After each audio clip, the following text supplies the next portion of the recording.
Buenas tardes, es un beneplácito presentar el taller Repensar la enseñanza de la filosofía. Mi nombre es María de la Luz Huerta Ramírez, maestra del Centro de Estudios Científicos y Tecnológicos CECID 11, Instituto Politécnico Nacional, y colaboradora del equipo coordinador del programa de formación que estamos inaugurando este día, el cual tiene como propósito promover el diálogo con expertos y pares a fin de recrear las formas de enseñanza en esta área de conocimiento y disciplinas afines. El taller Repensar la enseñanza de la filosofía es heredero de la experiencia de los seminarios Repensar y resultado de la participación de integrantes de la comunidad del nivel medio superior, la Escuela Nacional de Ciencias Biológicas, la Dirección de Cómputo y Comunicación y las coordinaciones editorial de la revista Innovación Educativa y la Maestría en Metodología de la Ciencia del Centro de Investigaciones Económicas, Administrativas y Sociales CIECAS del Instituto Politécnico Nacional. Y para dar pauta al inicio de esta sesión, contamos con la presencia del licenciado Javier Feliciano García Espejel, subdirector administrativo del CECID 11, quien en representación de la ingeniera María Antonieta Ríos Márquez, directora interina de este plantel, dará el discurso inaugural. Buenas tardes, licenciado. Buenas tardes, maestra Lucy. Adelante. Buenas tardes. Buenas tardes. Gracias por confiarme el honor de dirigir unas palabras a los profesores. Como sabemos, una de las fortalezas de toda institución son su capital humano. En el caso de la institución educativa, indiscutiblemente, los docentes son el principal baluarte, quienes día con día establecen las condiciones para poner a los estudiantes en contacto con el conocimiento de las unidades de aprendizaje. Por ello, sean ustedes bienvenidos al taller Repensar la enseñanza de la filosofía. Su participación es muestra de disposición, interés y compromiso para cumplir con la función educativa. Como escuchamos en la presentación, este taller ofrece espacios para interactuar con investigadores y expertos en este campo disciplinar, con profesores del propio instituto y escuelas humanos, aprovechando las tecnologías de la información y la comunicación. Agradecemos al equipo de los seminarios Repensar que motivaron nuestra incorporación a esta cada vez más grande familia, así como a la Escuela Nacional de Ciencias Biológicas, a la Dirección de Cómputo y Comunicaciones, a la Coordinación General de Formación e Innovación Educativa, a la Coordinación Editorial de la revista Innovación Educativa y a la Coordinación de la Maestría en Metodología de la Ciencia de CIECAS. Con la articulación de estos esfuerzos podemos augurar una larga vida a estos programas de formación. No me resta más que desear a los docentes inscritos y al equipo coordinador el mayor éxito en este primer ciclo. Y con la seguridad de que esta experiencia tendrá impacto en el proceso de la enseñanza-aprendizaje, declaro formalmente inaugurado el taller Repensar la enseñanza de la filosofía. Muchas gracias. Gracias, licenciado. En nuestro nombre queremos que lleve el mensaje a la ingeniera María Antonieta Ríos Márquez por conferirnos la confianza y la gestión que ha hecho para favorecer el cumplimiento de este programa de formación. Gracias. Para enmarcar las características del taller, hemos de comentar que el eje que le da vida es la reflexión acerca del sujeto que aprende y el objeto de conocimiento, es decir, del joven actual y la filosofía. Y es por ello que las temáticas que lo integran son el joven actual como sujeto cognoscente. La filosofía, ¿para qué sirve al joven actual? Y el sentido y significado de la filosofía en el bachillerato.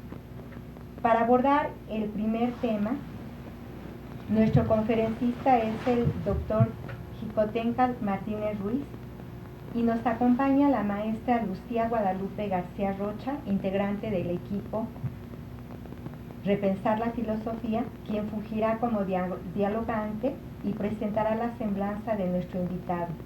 Buenas tardes, maestra Lucía. Buenas tardes. Es un orgullo contar con la presencia del doctor Xicoténcatl en esta primera sección del taller para hablarnos del joven actual como sujeto que aprende. Maestro, buenas tardes. Bueno, a continuación veremos una breve semblanza de la trayectoria del doctor Xicoténcatl.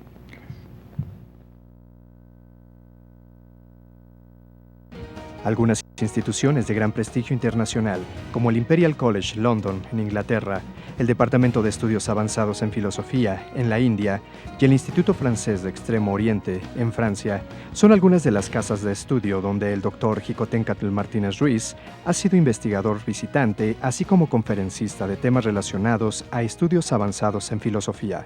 Ha impartido ponencias en Tamil Nadu, en la India, en la Universidad de Messina, en Italia, en Masaryk University, en República Checa, solo por mencionar algunas.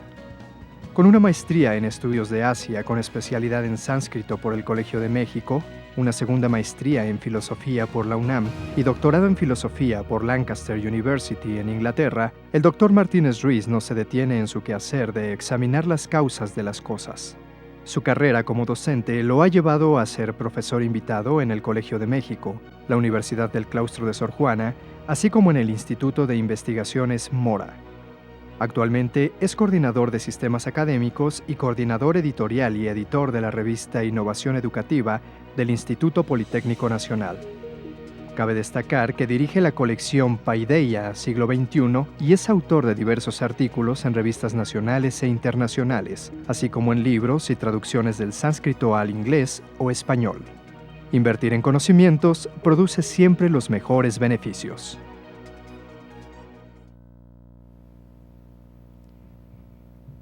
Para dar inicio a esta conferencia, recordamos a los participantes en el taller publicar su intervención en el foro que se ha abierto en el espacio WordPress.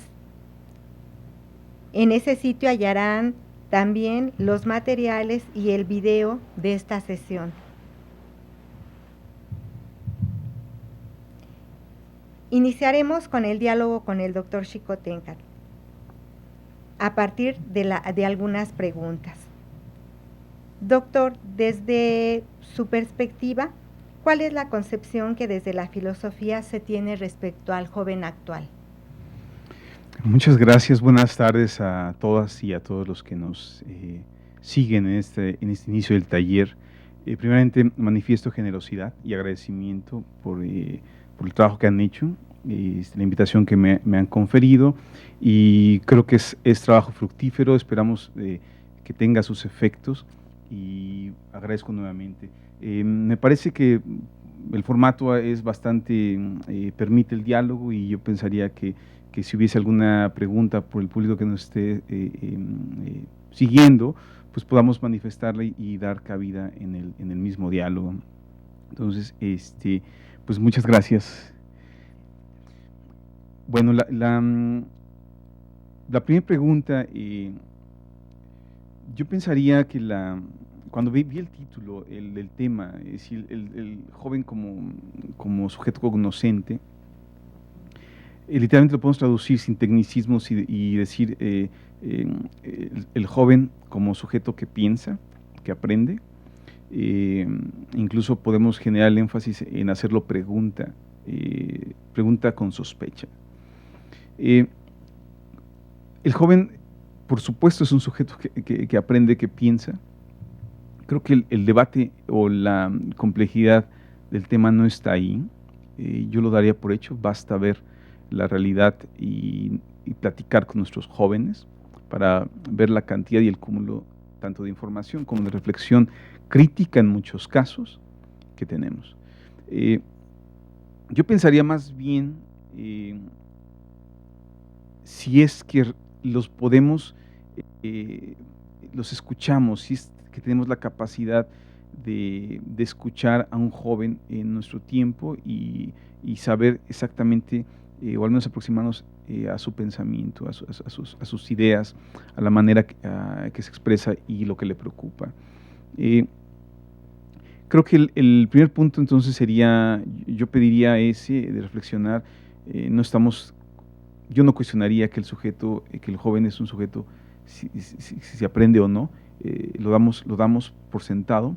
Pensemos más bien cómo lo hace, pensemos más bien qué le interesa incluir en esa reflexión y en ese conocimiento, pensemos más bien de qué hablan nuestros jóvenes en este momento y pensemos de manera muy específica en lo que podríamos subrayar como quehacer filosófico que inspire a nuestros jóvenes, los que habitan realmente las aulas, ¿no? Gracias, doctor. Gracias. Entonces continuaríamos. ¿Cuáles son las expectativas que usted considera los jóvenes tienen respecto al saber filosófico? Creo que la expectativa que un joven tiene, realmente se las construimos. Yo diría que la expectativa tendríamos que saber primeramente qué espera, y al preguntarle qué espera, tendríamos habernos preguntado previamente qué es lo que le estamos ofreciendo y de qué manera presentamos el saber filosófico a jóvenes contemporáneos. La expectativa que tiene un joven, yo pensaría, si yo la digo, qué expectativa tendría un joven de esos que están en nuestras aulas y con los que hemos dialogado, sería hacerle un objeto de estudio petrificado, es decir, inaugurar nuevamente el antiguo problema del sujeto-objeto, es decir, un sujeto, yo que espero algo, la expectativa de un objeto o un sujeto que se convierte en objeto de estudio, y entonces crearíamos una dicotomía, la dicotomía que tenemos en el conocimiento occidental. Yo pensaría que para saber la expectativa que tiene un joven es primeramente que no se nos olvide cuando fuimos jóvenes. Intentar hacer el ejercicio de ponernos nuevamente en los pies de los jóvenes, ¿sí?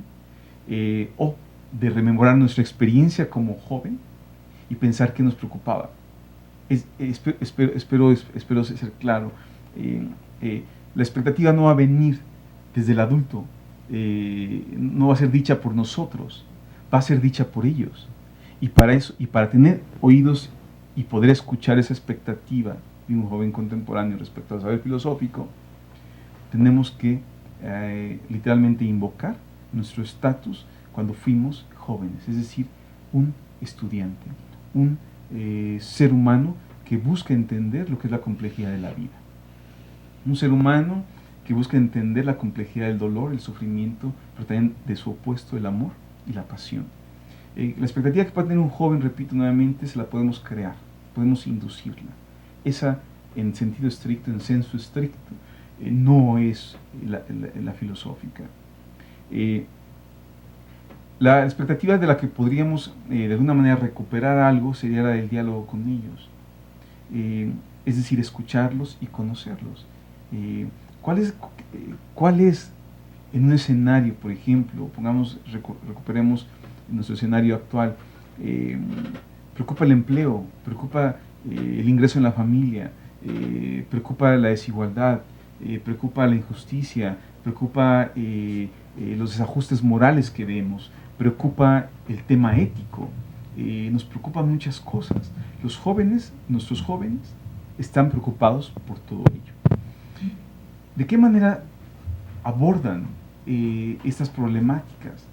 Ahí es donde entraríamos en un diálogo el cual nos permitiría palpar, degustar cuál es su expectativa de un saber que parece que tiene cierta aplicabilidad, no usabilidad en sentido de que me va a permitir hacer mejores puentes o mejores casas, sino que me va a permitir entender la complejidad que es el ser humano, es decir, que es un joven, ellos mismos. La expectativa que pueda tener un joven o la relevancia que pueda tener la filosofía para un joven contemporáneo es tan antigua, o sea, sigue siendo la misma, pero tiene un significado en el cual tiene una peculiaridad actual. La expectativa van a ser las mismas que sabemos, quizá tuvo Tales, quizá incluso Narciso, mirando su reflejo en el agua y dándose cuenta que es un sujeto que existe y un sujeto que se percibe como existente. Tenemos, por ejemplo, casos de filósofos muy jóvenes, ¿sí? El mismo caso de Sócrates, el mismo caso de Platón, en búsqueda de algo que explique esto que aparece entre nosotros, que es tanto la vida como el universo. ¿Qué ha cambiado o qué podríamos entender que hay una sensibilidad, un talante contemporáneo? Tiene que ver mucho con los lenguajes, con las formas en que hemos estructurado la relación humana. Hoy estamos mediados por pantallas en muchos sentidos. En este momento mi mediación con ustedes es una pantalla. ¿Y quién no ha llegado a este momento, si es que están siguiendo la transmisión o la verán después, quién no ha llegado a este momento del día sin haber mediado alguna relación social o de trabajo o amorosa, ¿sí?, por medio de una pantalla? Las pantallas, la tecnología, la información, la comunicación, sí merecen un tema, un espacio de reflexión. Quizá en ese sentido, ahí hablamos, cuando hablamos con nuestros jóvenes contemporáneos sobre expectativas de filosofía y sobre pertinencias de la filosofía en este momento, tenemos que ser muy sensibles a los lenguajes con los que ellos están percibiendo la realidad. Hoy un joven es más común que traiga un smartphone, es muy común que en algún momento del día consulte una computadora, y sobre todo en las sociedades urbanas, y todos esos lenguajes que se generan sí han hecho cambio, pero en esencia, la expectativa, las preguntas siguen siendo las mismas que se hace un joven a altas horas de la noche, incapaz quizá de dormir por un dilema, el dilema que él puede ubicar con cosas muy tangibles, como es su preocupación por el empleo, su preocupación por la escuela, su preocupación incluso por las formas amorosas que encuentra, las formas eróticas de relacionarse en su contexto social, ¿sí? O simple y sencillamente el joven divagando entre temas que quizá no ubica, que tengan un corte filosófico, pero emergen, porque así deben ser, el tema sobre la vida y la muerte, el tema sobre las posibilidades de vida, las posibilidades de lograr corresponder a una sociedad que cada vez nos exige más un trato en términos de cifras, en términos de ganancia. Ahí es donde tenemos esa expectativa filosófica. Repito nuevamente, hay que ponernos en los pies del joven. 1, 2, tener la capacidad de escucha, y esa únicamente se logra cuando uno mismo hace el ejercicio de regresar a su espacio, a las dolencias que tuvo cuando fue joven, y no perder esa capacidad de escucha o de búsqueda que un joven tiene en la etapa de la joven, en esas etapas, y que están relacionadas muchas con dilemas filosóficos. Y en cuanto a la circunstancia que estamos viviendo actualmente de crisis a nivel mundial, ¿cuál es la visión que los jóvenes tendrán acerca del caos y la violencia? Bueno, son preguntas muy complejas, quiero decir, y de ninguna manera quiero, desde la primera hay una inquietud que igual no abordo completamente. Todas estas tres preguntas son más extensas y obviamente pues, tengo que acotar el tiempo. Me parece que sería todo un discurso, algo así como podemos crear una suma teológica de esta pregunta para nuestro tiempo. Creo que no hay tiempo que no haya crisis. O sea, si pensamos que vivimos un tiempo de crisis, pues echémosle una ojeada a la historia humana. No solo la europea, o sea, la que ocurrió en Asia, la que ocurrió en Mesoamérica, y veamos que si por algo se distingue la historia humana es por sus crisis, ¿sí? por sus niveles incluso de violencia. Sin embargo, hay crisis más pronunciadas y otras crisis que pediríamos a quien las vive tenga la capacidad de entender que la crisis también es una oportunidad. El crecimiento viene por crisis. Las formas que nos puedan mejorar como a nivel personal, las crisis de pues, búsqueda existencial, las crisis personales, las crisis laborales, incluso de profesión que voy a estudiar, son crisis. No necesariamente tienen que tener el adjetivo de que son negativas, no. Yo pensaría que es una gran oportunidad. Las oportunidades de crecimiento y de búsqueda profunda, no de búsqueda somera, efímera. Entonces, pensemos que vivimos una etapa de crisis como podríamos haber dicho hace un siglo que vivíamos una etapa de crisis, ¿no? Sobre todo en esta geografía. ¿Qué pensará el joven sobre el caos y la violencia? Yo creería, basta revisar los encabezados mediáticos que nos bombardean todos los días, que es un input para nuestros jóvenes, y veríamos una gran cantidad, ya incluso en secciones de medios masivos de comunicación, dedicada a comunicar cosas violentas. Si no hay algo que atraiga en términos de incremento de violencia, pues quizá el lector pues ya no le interese, ¿no? El tema de la violencia lo palpamos. Es un tema filosófico, sí, porque conecta directamente con el ámbito más humano que desde el mundo griego fue llamado una conciencia, un ethos, una conciencia vigilante que tiene que ver con eso que hoy llamaríamos ética. Voy a mencionar un poquito más sobre la violencia, pero para que no se pase en el orden de la pregunta, se menciona la palabra caos. En el mundo griego era un concepto fascinante. El caos, de hecho, es caos. Caos tiene que ver con una apertura informe de cosas. Es decir, el cosmos, el cielo, literalmente el cosmos con K, traducción griega a nuestro idioma, a nuestro español sería orden. El cosmos que está en los cielos y el cosmos que está en la polis, el orden de la ciudad. En medio existe algo que puede ser algo informe, el caos, ¿sí? Donde no hay forma lingüística que capture eso que no sé qué es. El caos tiene que ser algo estimulante en términos intelectuales. Vemos las teorías del siglo XX, las teorías del caos, que es un gran tema filosófico puesto de manera clara con esos términos en el siglo XX. Sin embargo, a nivel como muy coloquial, pensamos estos jóvenes, ¿qué es caos? ¿No? Recuerdo escuchar muchas opiniones sobre adultos, sobre ya gente que, por ejemplo, mira las formas de expresión del grupo británico The Clash, por ejemplo, y entonces hablan de que ahí hay un caos, ¿no? Lo que hizo el inicio también de elementos del punk en términos de la música, toda esta visión manifestada por un grupo conocidísimo, Sex Pistols, por ejemplo. Doy el ejemplo radical. Muchos adultos podrían decir eso es un caos. No hay caos, es un caos. Para el joven inmerso en el postulado teorético y social que implicaba la propuesta musical de The Clash, por ejemplo, o del punk en el Reino Unido, no era un caos. Era la respuesta en términos de expresión juvenil a algo que consideraban una imposición. Lo que para unos puede ser caos, para otros puede ser pleno orden. Entonces hay un elemento relativo.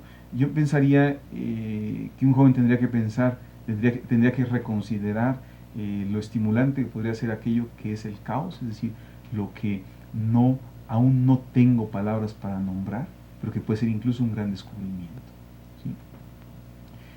En términos de la violencia, no ligaría exactamente las dos palabras, caos y violencia. Violencia por sí misma es un adjetivo que ha estado presente en la humanidad. Nuestra historia nos define con parámetros muy claros violentos, ¿sí?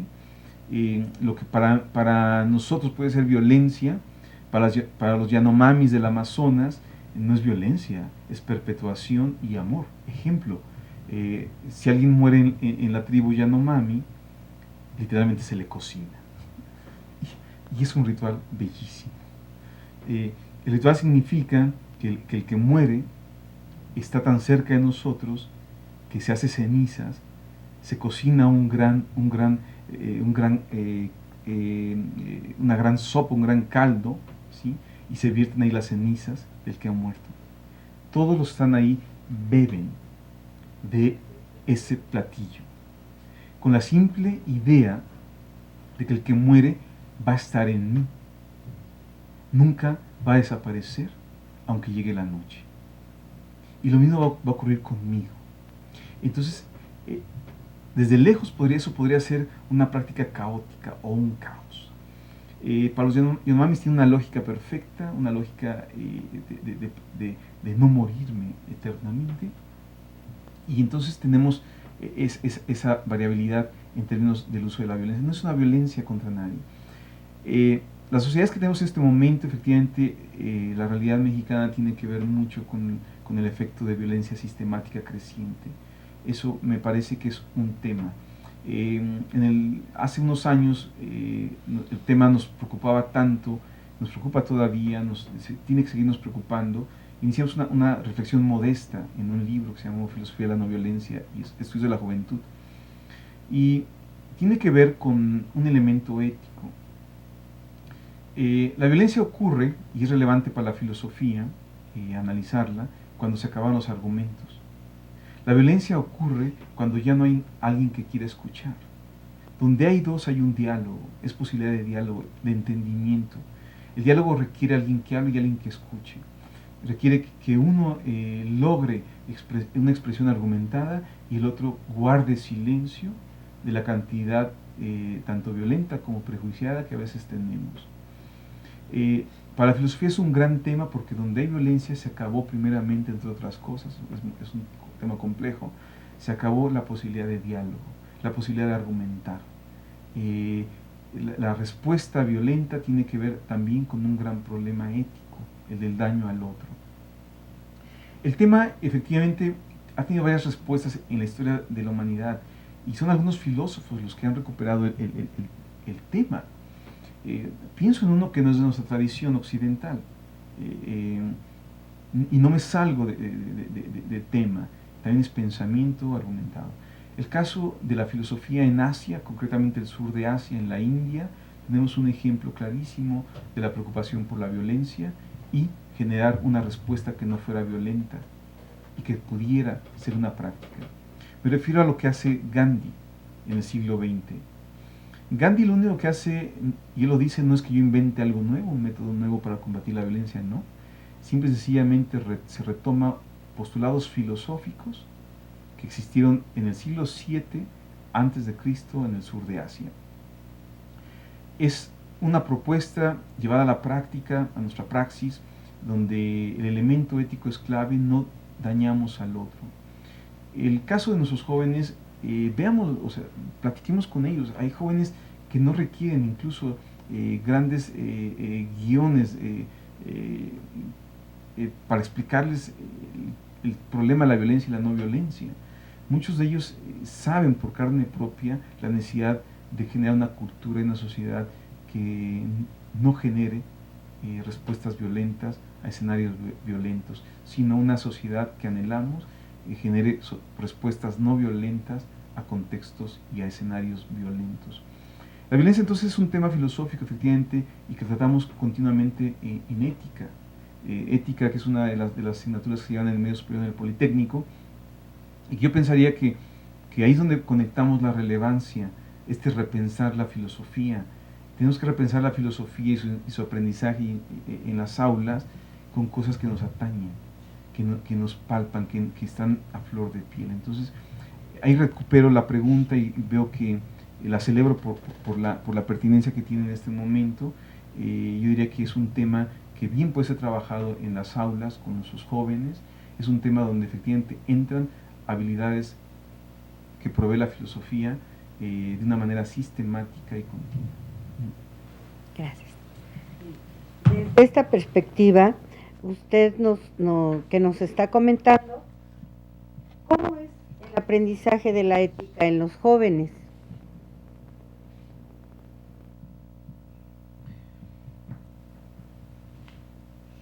Nuevamente, gran pregunta. Yo creo que lo mismo se preguntó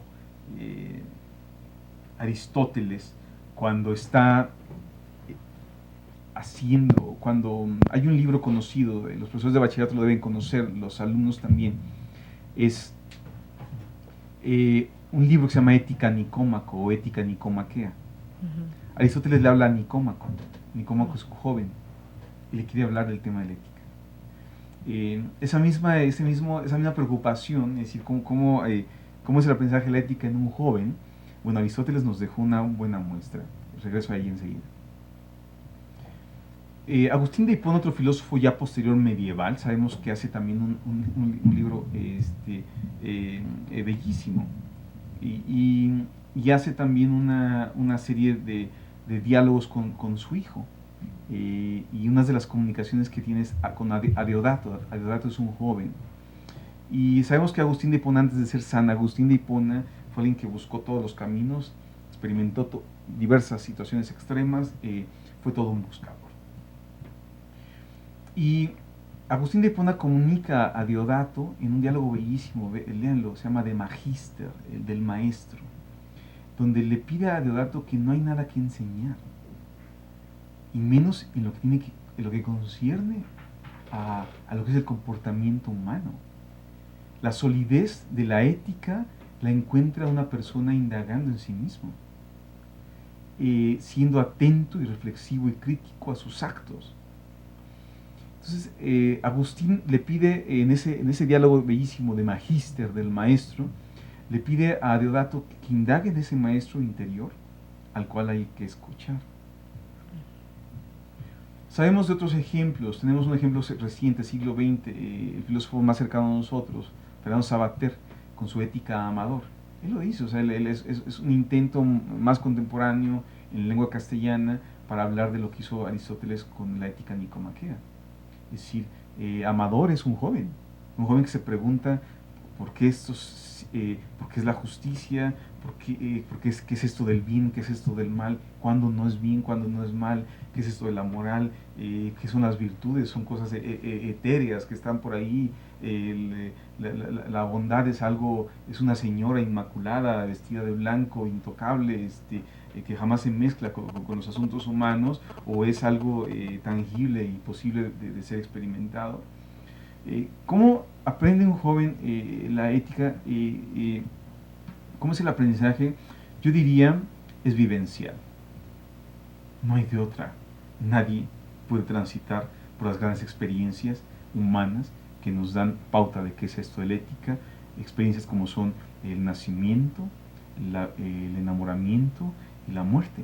O sea, nadie nace por nosotros, nadie se enamora por nosotros, ni nadie muere por nosotros. El aprendizaje de la ética es similar, únicamente que sí hay algunas pautas por las cuales un profesor, un interlocutor que tenga contacto con jóvenes, sí puede considerar en nuestros tiempos y en diversos momentos.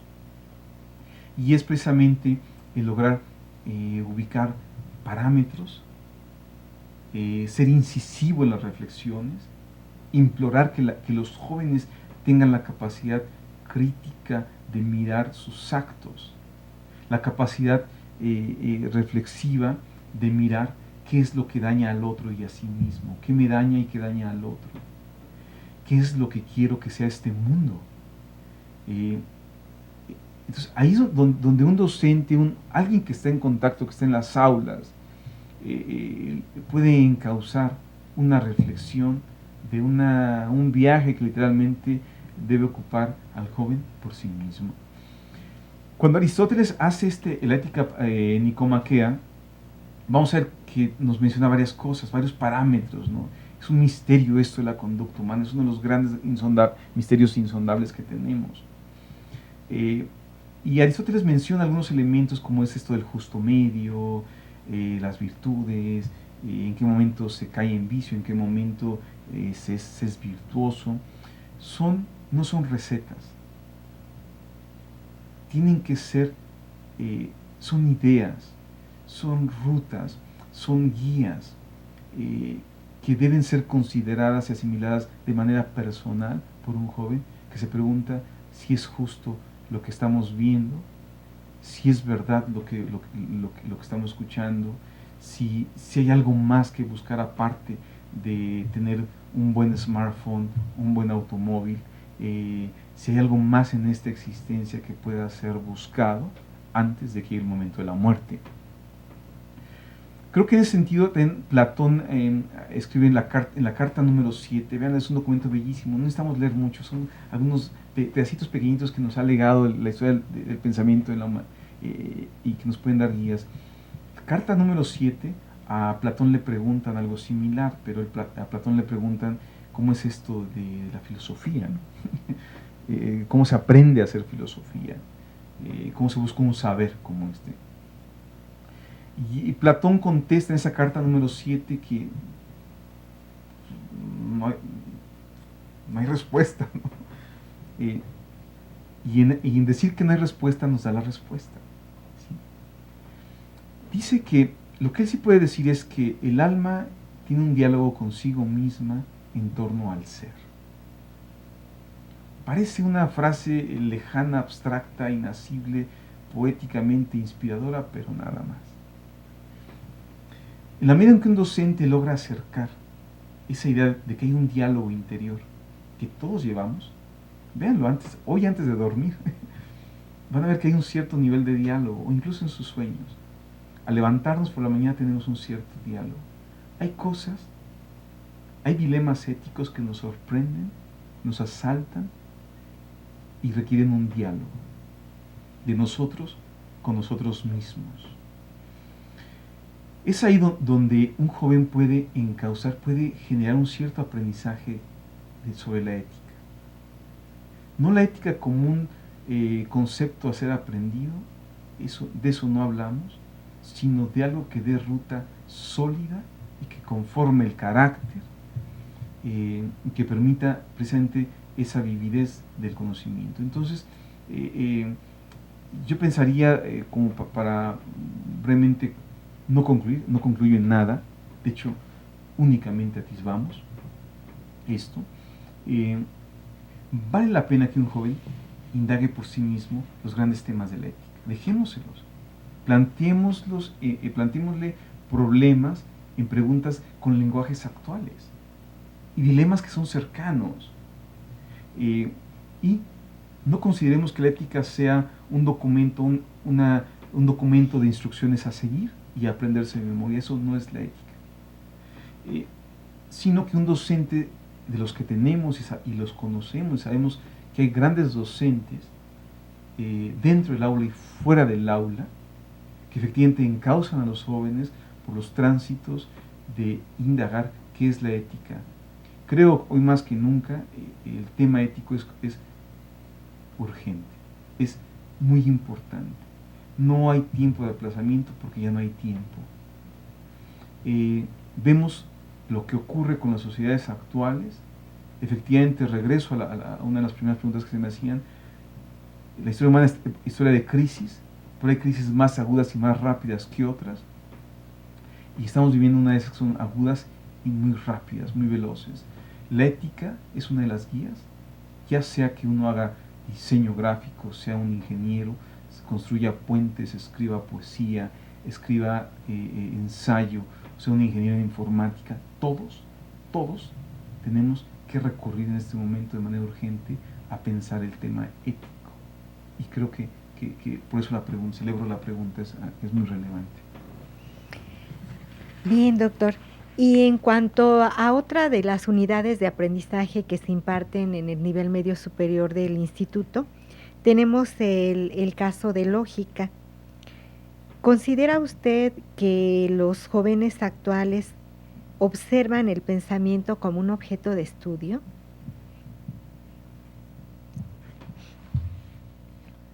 Yo creo que sería algo muy complejo para un joven. Pensemos en un joven de medio superior, entró el primer año, tendrá 15, 16 años.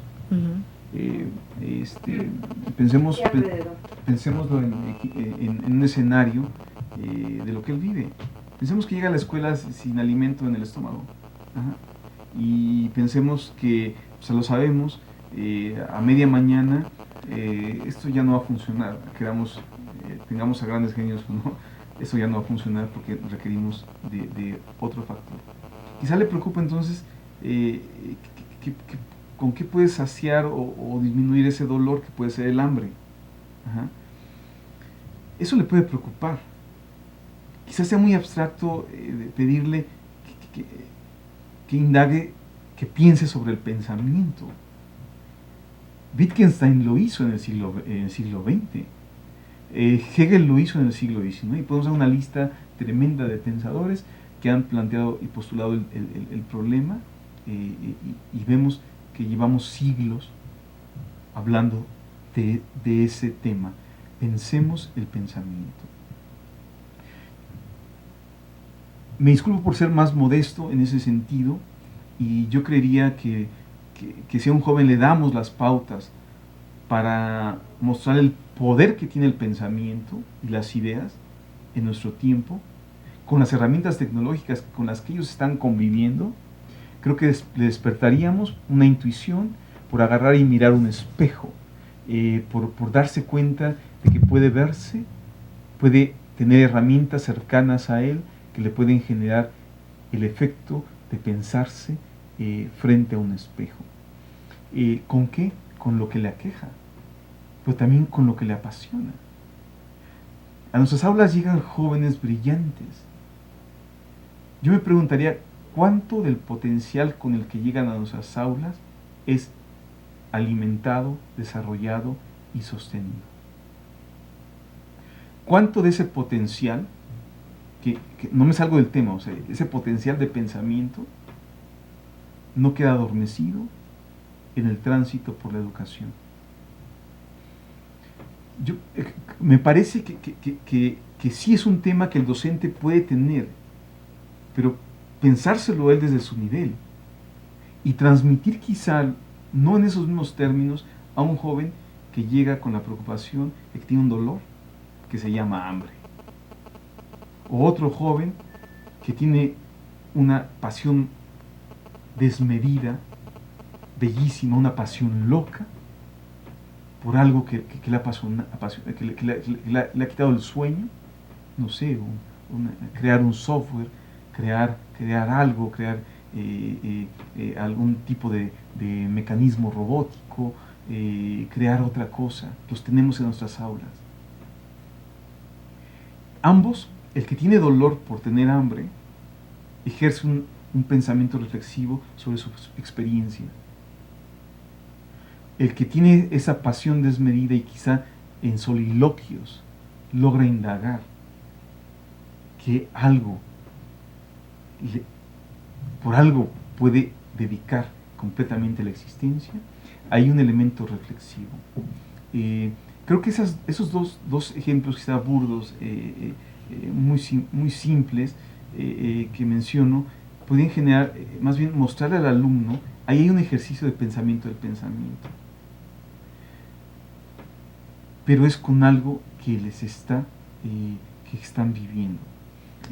Lo otro, digamos, que ya cuando alguien se dedique a la filosofía y le interese transitar por los caminos que dejó Wittgenstein, o por los mismos que permite Kant en la crítica de la razón pura, de pensar a la razón misma, la razón pensándose a sí misma, podríamos exigir o al menos considerarlo. Creo que la pregunta la dirigimos a un docente, a nosotros y a los alumnos. Hacemos el esfuerzo para que un joven intente vislumbrar sus experiencias con una riqueza que efectivamente puede ser filosófica. Gracias, doctor. Bien, pasando a otro tema similar. En esta era de la información, en la que los jóvenes tienen acceso a una información inmensurable de datos, y sin el mayor esfuerzo, ¿considera usted que ellos valoran se valoran a sí mismos en su propio pensamiento con toda esta información que tenemos.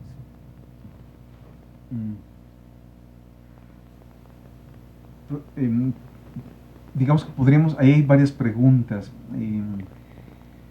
No sé si pudiera, profesora, privilegiar una u otra o reformularla. Perdón, Sí, ¿verdad? Bien, como sabemos, hoy en la actualidad el joven tiene mucha información, tiene acceso a mucha información. Esta cantidad de datos puede considerar que el joven pueda valorar su pensamiento formal, su propio pensamiento, a partir de toda esa información que le llega. Digamos que el tema abre, o sea, veo varias preguntas y varias son problemáticas actuales, no son vanas, o sea, lo que voy es que tanto que están ocupando en este momento extensiones en las facultades o departamentos de filosofía en el mundo, especialmente el mundo anglosajón, que están dedicando tanto fondos de investigación como creación de nuevos centros para analizar ese problema. El primer problema que menciona, que usted menciona en la pregunta, las otras son derivadas, pero bueno, voy a intentar entonces agrupar el problema. Sabemos que hoy tenemos un input de información como nunca antes lo habíamos tenido. Hoy tenemos nuestro mapa de genoma humano, decíamos que son alrededor de 7 megabytes, un poquito más, un poquito menos, creo que es un poquito más. O sea, cabemos en una USB, literal, y le sobra espacio a una USB antigua de esas de 4 gigas, ¿no? Toda esa información, ¿qué hacemos con esa información? La información que recibimos en el medio de comunicación, la información que recibimos por los amigos, la información que recibimos en el aula, la información que recibimos a través de todos los medios a los que estamos expuestos, en este momento están siendo mediadas por tecnología, por la internet, por el correo electrónico, por todos los mecanismos de redes sociales que hay. Entonces pensemos en un joven, primeramente, y por eso digo que es un tema que ya tiene su lugar, nada más ese tema, tiene su lugar en los departamentos de filosofía o facultades, que están abriendo el tema de manera multidisciplinaria para ser considerado por lo siguiente. La manera en que el flujo de información a través de la tecnología, a través de las redes sociales, por citar algunos ejemplos, la manera en que han transformado nuestra percepción de nosotros mismos y del mundo, e incluso nuestra relación con los demás, ha hecho cambios, quizá imperceptibles. Estamos inmersos, es como el pez está inmerso en el agua, no podemos decirle qué significa nadar, ni podemos que nos describa qué es el agua. Un pez nada y no sé si piensen en el medio en el cual se desenvuelve, se transporta, fluye. Estamos inmersos en la tecnología nosotros, en la información. Un joven, los que somos migrantes a las tecnologías de la información y la comunicación, quizá estamos in between, estamos en dos escenarios. Los jóvenes que ocupan en este momento las aulas de educación media superior en México, en nuestro instituto, son jóvenes que aproximadamente nacieron, por eso preguntaba las edades, nacieron cuando inició este milenio o terminó el otro. Si ubicamos a las diversas clasificaciones de generaciones que hay, esa generación es la generación conectada. Hay una serie de formas que podemos ubicar donde hay jóvenes, veámoslos, platiquemos con ellos, por eso veamos qué nos dicen. La búsqueda es no desconectarse. Al no desconectarse de un dispositivo, de un medio, de Wi-Fi, de alguna tableta, de algún smartphone, de llegar a clase y estar conectado, de enviar comunicación, etcétera, nos está transformando y ahí mismo recibimos mucha información. Yo no sé si un joven, podemos formular la idea si un joven sea crítico respecto a esto, únicamente lo está viviendo. Los que tendríamos que generar una reflexión para eso, quizá no sean exactamente los jóvenes, quizá tendríamos que generar una reflexión nosotros para mostrar cómo y darnos cuenta de cómo se alteraron formas de relación a partir de la información que hoy tenemos disponible o de las tecnologías que nos conectan. Doy un ejemplo. Yo no sé qué podría pensar un joven que está inmerso en la tecnología, inmerso en su comunicación, digamos, en alimentar su red social, si le hablamos de momentos en los cuales pues, no había internet y en algunos casos todavía usábamos cartas. Quizá para un joven sería una bagatela romántica la idea de escribir una carta en papel, llevarla a la oficina de correos y que le llegue a quien le enviamos. Un joven tendrá que comunicarse y enviar esa carta, que no le llamará carta, la tendrá que enviar quizá por un WhatsApp, por un correo electrónico, o quizá por las formas más insospechadas, usando su Instagram, usando su Facebook. Lo están viviendo, eso es a lo que voy. La reflexión ocupa un lugar importante porque la tecnología efectivamente que tenemos en este momento nos está transformando. De nosotros, la tecnología como tal es neutra. Una red social es neutra. La cámara por la cual estoy mediando esa transmisión y la pantalla por la cual estoy mediando mi intercambio de esta actividad son neutras. El tipo de uso que le demos y de información que hagamos fluir a través de esto es lo que ya no es neutro. Tiene una intencionalidad y las intencionalidades van a parar al gran tema filosófico del terreno ético nuevamente. Entonces, sí podemos, yo diría, compartir la reflexión con los jóvenes.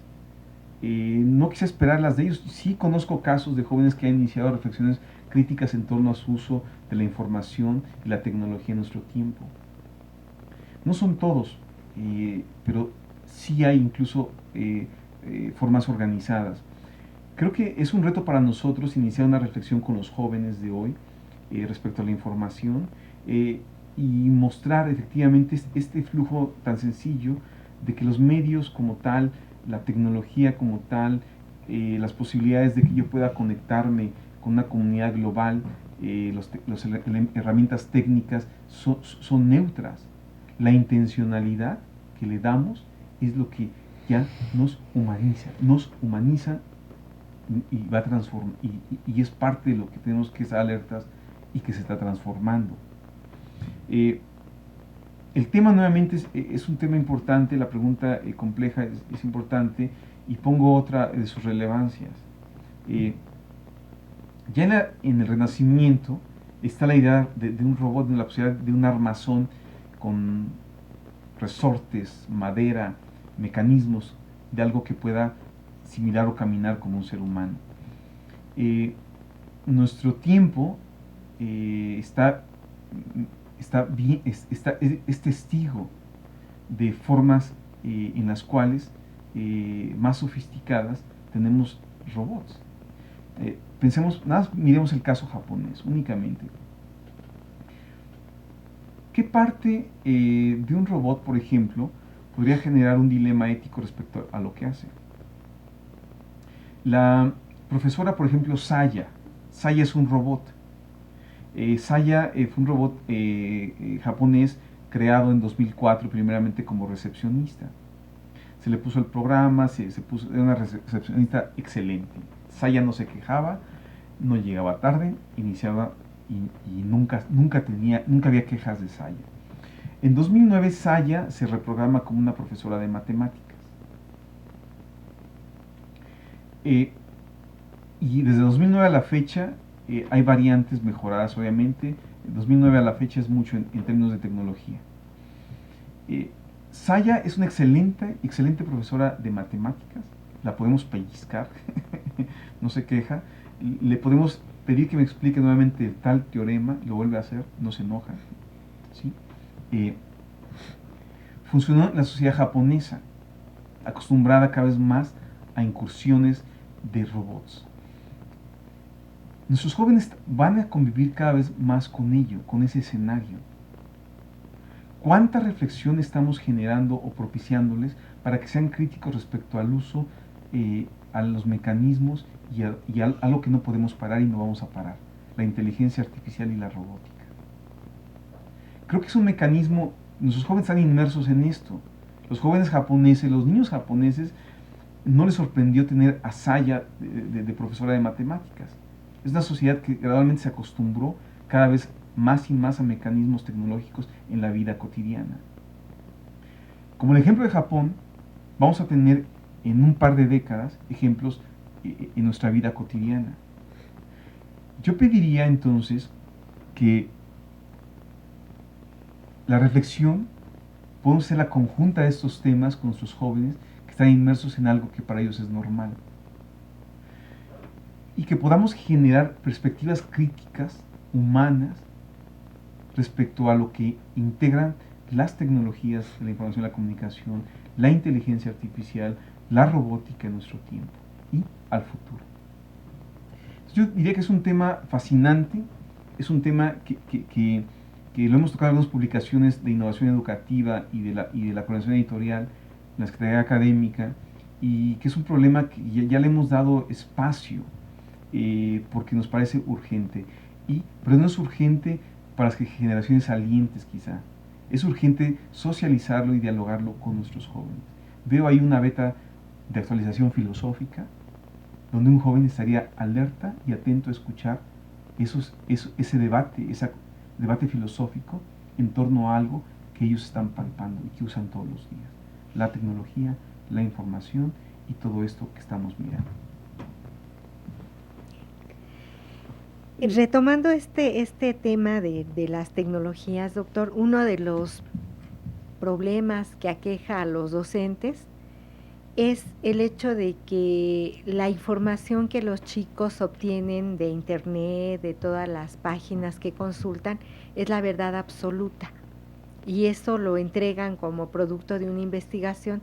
En la mayoría de los casos, el comentario de los maestros es que no pasa por un análisis, que no pasa por un comentario del alumno. Y en ese sentido decimos, pareciera que todo lo que está en internet es verdad absoluta y no hay que cuestionarse. ¿Qué opina usted de eso? Nuevamente, un gran reto. Estamos llegando a las 2 de la tarde. Y me parece que la exigencia es ser muy breve, ¿no? Respecto a las preguntas condensadas ahí. Es un mecanismo nuevamente complejo, el cual no podemos detener. O sea, que un joven no sea crítico o que nos entregue un trabajo a final de semestre que podemos agarrar y ver que lo tomó de un blog o de Wikipedia, o hizo un copy-paste, o sea, fantástico, hizo es decir, el hecho está ahí. No podemos evitar este acceso, repito nuevamente, por eso está conectado finalmente con el tema anterior. Hay cosas que están ahí ya, están funcionando para un joven de nuestro tiempo. No significa pelearse o catalogarlas en el baúl de lo que rompe el esplendor de los tiempos dorados, ¿no? En el pasado. En todos los tiempos ha habido disrupción. Entonces, en este caso, entran muchos temas, como es el tema ético ahí, mostrar a un joven el discernimiento, pero no tenemos que transmitir el discernimiento de cuando uno respeta la búsqueda de información seria, y le damos las rutas para que no se pierda. Uno surfea en la internet y vemos lo que uno encuentra. En vez de que se pierda, damos rutas. También es un tema ético muy importante por el elemento de no tomar ideas en términos de plagio. El copy-paste, sabemos, el gran problema que hay con los derechos de autor recientemente pues tiene que ver con eso. Entonces entramos a un tema que sí le concierne a un joven actual. No solo es información, eso mismo que lo hace con la música, eso mismo lo hace con películas, eso mismo lo hace con fotografía, con todo lo que hay en la red, por ejemplo. Entonces, yo creería que ahí sí es un tema en el ámbito que puede dialogarse, que puede mostrarse un joven. Entra al terreno ético, entra también, por ejemplo, a un elemento clave. ¿Cómo discierne un joven de 16 años, 17 años, qué información es veraz o no? Si tenemos casos de nosotros mismos, con todas las décadas encima que acumulamos, que a veces ni siquiera tenemos guía de qué será veraz o no. No podemos exigirle, como diría Octavio Paz, peras al olmo, ¿sí? Pero sí podemos dar pautas. Esas pautas también tendrían que estar relacionadas con la exigencia de que un joven sea capaz de escribir y comunicar de manera personal ideas. Eso hace un gran ejercicio en discernir qué información, dónde busco información confiable para lo que yo estoy afirmando. Los ponemos literalmente en el ruedo, en vez de únicamente exigir una situación donde lo obligamos prácticamente a un joven a que haga un copy-paste. Creo que son escenarios donde tenemos una gran responsabilidad. Tenemos que compartirla con nuestros jóvenes, ¿sí? Los temas son fascinantes, indagan muchos de los grandes problemas que hay en la educación. Esta última pregunta, pues claro, tiene que ver con un gran problema, una gran reflexión educativa, que en filosofía de la educación sí la abordamos también, y entran, repito, el terreno ético, el plano del discernimiento de la información, el plano de qué parámetros tiene un joven para discernir cosas que puedan ser catalogadas como episteme, es decir, como ciencia. Y bueno, eso yo diría es un tema muy vasto. En el número 69 de la revista Innovación Educativa, el número lo dedicamos a reflexionar esto, y es un número que es el número de diciembre, y quiero compartir también que esta pregunta y la pasada son temas que literalmente salieron en las contribuciones que se recibieron. Es un tema que está ocupando la visión en las escuelas, y es un tema efectivamente filosófico, y yo pensaría, yo invitaría pues a indagar más, ¿no? A que haya pues una interacción posterior con preguntas, y bueno, si hubiese una interacción con preguntas, pues sería fantástico también, ¿no? Pero bueno,